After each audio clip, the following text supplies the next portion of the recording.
Frères et sœurs, bonsoir tous. Ce soir, nous allons étudier la vraie dans le chapitre 7 de l'Apocalypse. Hier, nous avons parlé de la vraie du chapitre 8, 1. Hier et avant-hier, nous avons tous parlé de ce qui est dans l'Apocalypse. Parmi les 7 sceaux, des 6 premiers sceaux, alors ce qui est merveilleux, c'est ce que va raconter le septième sceau. Ce que raconte le septième sceau, c'est l'histoire des 7 trompettes.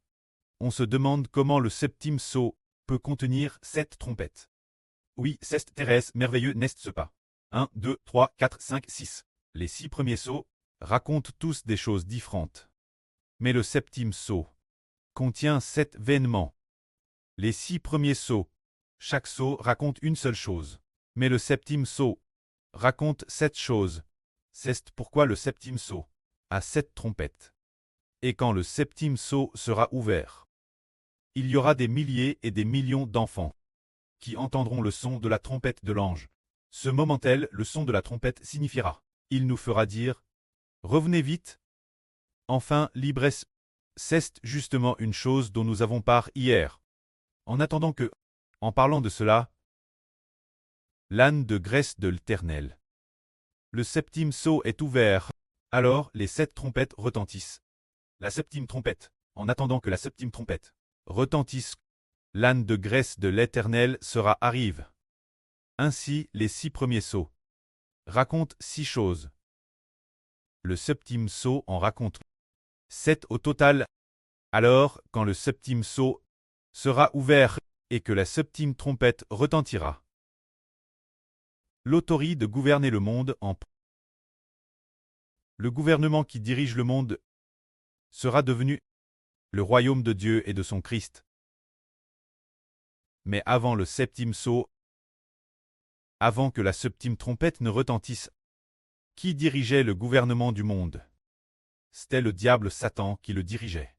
Le diable Satan a toujours RNN, mais il est maintenant proche du moment où le Seigneur Christ ouvrira les sceaux, et proche du moment où les 7 trompettes sonneront du corps.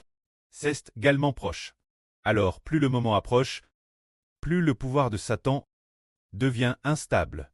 Et progressivement, Satan et les anges tous n'ont plus de paix. Leur pouvoir de domination s'affaiblit de plus en plus. Il va s'affaiblir de plus en plus, petit progressivement. Dans le ciel, quand il perdra son autorité, nous le verrons sur la terre, Satan et les anges tous perdent progressivement leur autorité. C'est pourquoi les nations et les peuples de la terre, les gouvernements terrestres, commencent à devenir instables. Nous comprenons aussi que, dans le ciel, la domination de Satan se fait, d'une part en dirigeant l'humanité par le pouvoir politique, et d'autre part en dirigeant l'humanité par l'économie. Et nous voyons maintenant que, quel que soit le pays, le pouvoir politique est instable, l'économie est en forte baisse. Quel pays a son économie aujourd'hui? Qui grimpe en flèche? Aucun. Pourtant, il y a 10 ou 20 ans, presque tous les pays, la politique était très stable, et l'économie était en plein essor. Mais maintenant, c'est différent. Aujourd'hui, l'économie de presque tous les pays est en baisse, et en gros, la population souffre d'un grave chômage, et nous voyons la politique de chaque pays. La politique n'est pas stable non plus. Des conflits sont sur le point d'éclater, et diverses divisions pourraient aussi apparaître TRS bientôt. Madame, le pouvoir de certains pays est DJ sur le point de changer de main. Tout cela montre que le pouvoir de Satan dans les cieux n'est plus stable. Son trône à DJ commence à vaciller. Se dire que Satan, son trône cleste vacille. Ainsi, pour toutes les nations et tous les peuples de Satan, la politique et l'économie commencent aussi à vaciller. Alors ensuite, nous allons voir le Seigneur Jésus-Christ ouvrir le septième sceau. Ce qui va se passer exactement. Frère Hébert disait tout l'heure que les 6 premiers sceaux du Seigneur Jésus racontent 6 événements. Chaque sceau correspond à un événement, mais lorsqu'il brise le septième sceau, il s'agit de 7 événements. Chacun de ces 7 événements est raconté par un ange qui sonne de la trompette. Se dire que pour le septième sceau, il y a 7 anges qui sonnent de la trompette. Donc, le septième sceau raconte 7 événements. C'est merveilleux. Le septième sceau raconte 7 événements. Lisons maintenant le premier passage du chapitre 8 de l'Apocalypse. Frère Hébert va lire. Quand l'agneau ouvrit le septième sceau, Il y eut dans le ciel un silence d'environ une demi-heure. Puis je vis les 7 anges qui se tiennent devant Dieu, et 7 trompettes leur furent données. Puis un autre ange vint, et se tint près de l'autel ayant un encensoir d'or. Il se tint près de l'autel, on lui donna beaucoup de parfums, afin qu'il les offre avec les prières de tous les saints sur l'autel d'or qui est devant le trône. La fume des parfums monta avec les prières des saints de la main de l'ange devant Dieu, et l'ange prit l'encensoir, le remplit du feu de l'autel, et le jeta sur la terre. Et il y eut des voix des tonnerres, des clairs et un tremblement de terre. Et les 7 anges qui avaient les 7 trompettes se préparent en sonner, c'est-à-dire que lorsque le livre dans la main du Seigneur Christ a dit été ouvert les 6 premiers sceaux, quand le 7e sceau est ouvert par le Seigneur, on découvre que le ciel devient silencieux. Pendant une demi-heure, tout fait silencieux. Pendant environ une demi-heure, juste après, on découvre que les 7 anges qui se tiennent devant Dieu reçoivent chacun une trompette, soit 7 trompettes en tout. Quand nous parlons de sonner de la trompette dans la Bible raconte que l'approche du jubile, on doit sonner de la trompette, l'approche du jubile. Les Israélites sonnaient de la trompette dans toutes les directions d'Israël. Ils sonnaient de la trompette partout, en disant que le jubile approchait, que l'âne prochaine serait le jubile. Ainsi cette année, ils sonnaient fort de la trompette. C'est-à-dire que l'âne du jubile. Chacun peut retourner dans sa propre propriété.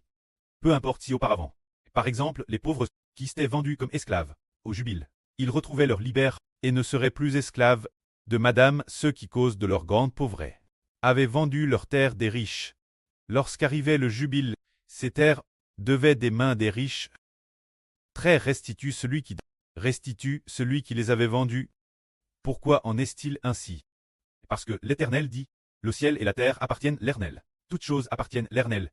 Bien que la terre, le peuple puisse la vendre en raison de la pauvreté, mais au jubile, elle doit être restituée au peuple, restituée aux vendeurs, c'est le madame principe. Nous appartenons tous à l'Éternel, mais quand viendra le jubile, prédestiné par Dieu, l'homme, ceux qui sont rachés, retourneront l'Éternel. Le temps de l'esclavage de Satan sur l'homme durera jusqu'au jubile. Dès que le jubile annoncé par Dieu arrivera, le temps de l'esclavage de Satan prendra fin, et il ne pourra plus asservir. Alors le précleste dans les cieux fera s'effondrer le pouvoir de Satan dans les cieux. Dès que la 7e trompette retentira, alors Satan dans les cieux sera précipité sur la terre. Il sera par l'archange Michel précipité sur la terre. Et il ne pourra plus régner dans les cieux. C'est ce que raconte la 7e trompette. Maintenant, nous allons continuer. Regardez. Il est dit ici, qu'après que le Seigneur Christ a sonné de la trompette, un ange est venu avec un encensoir d'or, et beaucoup de parfums lui furent donnés. Les parfums ici, qu'est-ce que cela signifie? Cela signifie les prières de TRS nombreux saints. Les prières des enfants de Dieu, qui sont montent devant Dieu. Dieu a digé exauce les prières du peuple de Dieu, tout comme les Israélites. Autrefois en Égypte, leurs cris de détresse sous l'esclavage. L'Éternel les a entendus, l'Éternel Dieu les a entendus. Le peuple de Dieu, les descendants Abraham, d'Isaac et de Jacob, l'esclavage qu'ils subissaient en Égypte, les blessures des fouets, les souffrances qu'ils enduraient, l'Éternel a exaucé leurs prières, et l'Éternel s'est souvenu de son alliance avec Abraham. Il allait donc délivrer le peuple de la main de l'Égypte. Présent ces parfums représentent et symbolisent aussi le royaume spirituel d'Israël, qui, par l'Égypte spirituelle, et par les partisans de Satan est persécuté, et les gmissements qu'ils poussent, l'Éternel les a entendus, leurs souffrances, l'Éternel les a vus. Ce moment-là, l'Éternel veut les délivrer de la maison de servitude des partisans de Satan, de la domination des anges tchous, pour les faire retourner au royaume de Dieu, retourner l'alliance que Dieu a conclue avec les frères Hébreux, se dire atteindre la mer de Ver Clest, et atteindre le paradis de la nouvelle terre. Alors ces anges apporte l'encens des prières du peuple saint, qui symbolise l'encens des prières du peuple saint, jusque Dieu. Ainsi Dieu a dit exauce les prières des enfants de l'Israël spirituel. Ce moment-tel, l'ange prit l'encensoir d'or, le remplit du feu de l'autel, et le jeta sur la terre. Ce qui signifie que Dieu a exaucé les prières du peuple de Dieu. Alors Dieu va se mettre en colère et va combattre pour Israël, combattre pour son peuple. Puis il y eut des coups de tonnerre, des sismes, des clairs, et des voix qui retentirent de ce moment-tel.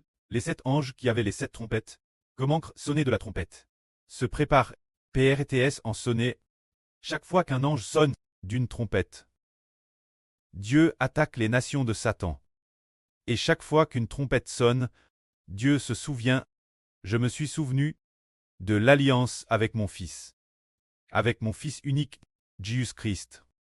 Le sang qu'il avait, je m'en suis souvenu, l'ange sonne de la trompette, pour que Dieu se souvienne du sang de l'alliance de son Fils, et qu'il se souvienne aussi de son serviteur, qui est aussi son fils, le frère Héber, des labeurs qu'il a endure. Chaque fois que l'Éternel entend le son de la trompette, il s'en souvient. Le précleste dit, il est mon fils Israël. Lui et ses descendants, dans le monde des hommes, ont travers de grandes souffrances. Je vais les sauver, pour qu'ils soient mon peuple, pour toujours et jamais. Je vais, pour toujours, habiter au milieu d'eux. Ainsi Dieu s'est dit souvenu de l'alliance conclue avec le frère Héber, par le sang du pré le Seigneur Jésus-Christ. L'alliance conclue, il s'est aussi souvenu de sa promesse envers le frère Héber, et il s'est souvenu qu'il a mis le pré et l'esprit du Seigneur dans le frère Héber. Il s'est souvenu des descendants du frère Héber, si nombreux qu'on ne peut les compter. Le moment est venu de les guider. Ce moment-tel, Dieu est sur le point par ces 7 anges d'attaquer la terre, d'attaquer l'humanité, d'attaquer les ennemis d'Héber, d'attaquer les ennemis d'Israël. Le moment est venu de combattre pour Israël. Le moment de frapper les ennemis d'Israël est venu. Le moment de libérer Israël de la maison de servitude est arrivé. C'est merveilleux. Quand nous parlons de ces choses, avec l'ancien Israël et ce qu'il a vécu en Égypte, il y a une similitude frappante. Mais maintenant, dans l'Apocalypse, il s'agit de l'Israël spirituel. Nos ennemis sont l'Égypte spirituelle, y compris la Chine et les autres nations païennes, qui appartiennent toutes Satan. Ce sont nos ennemis. Que la gloire soit rendue auprès et au Seigneur. Amen.